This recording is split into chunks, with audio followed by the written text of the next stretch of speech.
Hello నమస్తే అండి, బాగున్నారా అందరూ?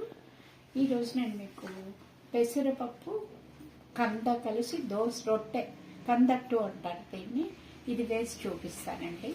చూడండి నేను ఎలా చేస్తాను. ముందు దీనికి కావాల్సినవి కంద ఒక పావు కిలో తీసుకున్నాను. పెసరపప్పు నానబెట్టి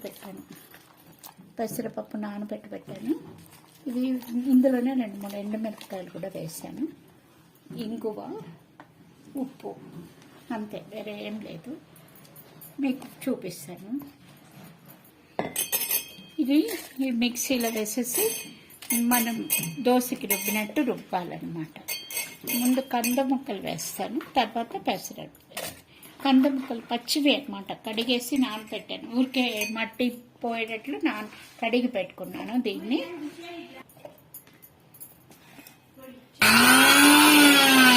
కంద ముక్కలు ఇలా 3 అంతులు అయింది.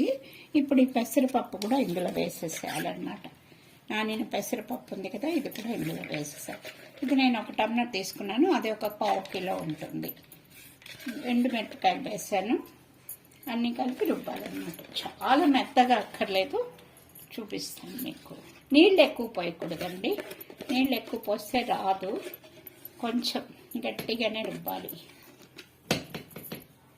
ఇగో ఉప్పు వేస్తున్నానండి, దీనికి సరిపడా ఉప్పు వేస్తున్నాను. ఇంగువ 1 స్పూన్ పొడి వేసేస్తున్నానండి, ఇంగువ పొడి. జీలకర్ర కూడా వేయాలి, ఎందుకంటే పెసరపప్పు కంద కదా, మన పొట్ట అది కొంచెం ఇది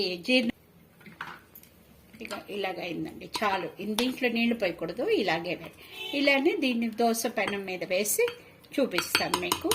అలా కాల్చుకుని వేడిగా అన్నంలో నెయ్యి వేసుకుని తినాలన్నమాట. చూపిస్తాను మీకు. ఇక పెనం పెట్టానండి, పెనం కాలింది. దీని మీద లైట్గా 1 స్పూన్ నూనె వేసుకున్నాను.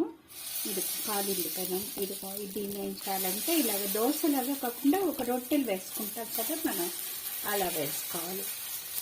ఇది అన్నంలో నంచుకుని తింటే, నెయ్యి వేసుకుని అన్నం మీద అయితే వేడిగా తినాలి. ఈ కందట్టు అనేది మటుకు చల్లారిపోతే అంత బాగుండదు, వేడిగా తింటేనే బాగుంటుంది. నంచుకుని తినచ్చు అనమాట. అది చూపిస్తా. ఇది ఎలా అయ్యాక నేను మీకు చూపిస్తాను. ఇవ్వండి, దీన్ని టిప్పని కూడా తిప్పానండి. ఇది కూడా అయితే కొంచెం సిమ్లో పెట్టుకునే కాల్చాలి. నూనె కూడా కొంచెం పడుతుంది, అదే 1 స్పూన్ బాగా పడుతుంది. ఇటు 1 స్పూను అటు 1 స్పూను వేసుకోవాలి. అలా వేస్తేనే బాగుంటుంది. అన్నంలోకి మనం పెట్టుకుని తింటాం కదా, వేడి అన్నంలో నెయ్యి వేసుకుని ఇది వేడిగా ఈ కూర ఇది కందట్టు వేసుకుని తింటే చాలా బాగుంటుంది మీకు. ఇదిగోండి, కందట్టు అయిపోయిందండి. ఇది వేడిగానే ఉంది. ఇప్పుడు ఇదిగో 2 వైపులా కాల్చాను, బాగా బాగుంటుంది. అన్నంలో తింటే నెయ్యి వేసుకుని తినండి. మీరు కూడా నచ్చితే మీరు ట్రై చేయండి. నచ్చితే నాకు కామెంట్ పెట్టండి, బెల్ బటన్ నొక్కండి. Thank you. నా ఛానల్ నచ్చితే బెల్ బటన్ నొక్కండి. Okay, thank you.